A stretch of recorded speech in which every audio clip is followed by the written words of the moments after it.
हे एकरी 876 आपल्याला 5 किलो जमिनीमधून गेलंच पाहिजे, की जी आपली जमीन हळूहळू जी चोपण होत चालली, कठीण होत चालली, तिला आपल्याला रिपेअर करणं गरजेचं आहे.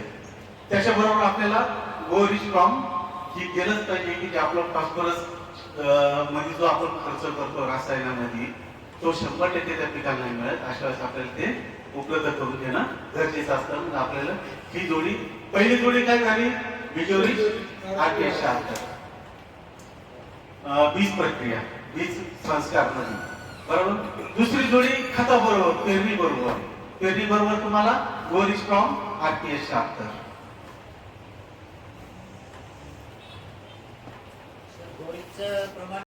जीवाणू प्रक्रिया असते आणि जीवाणू प्रक्रिया असल्यामुळे ती हीटिंग मेथड मधून जात नाही.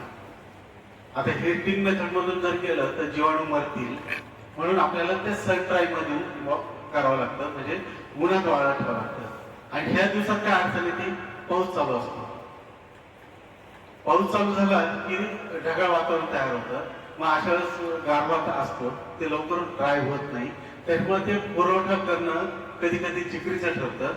आपण इच्छा असतानाही, खालून मोठी डिमांड असतानाही ते मटेरियल आपल्याला तिथपर्यंत पोहोचवणं शक्य होत नाही.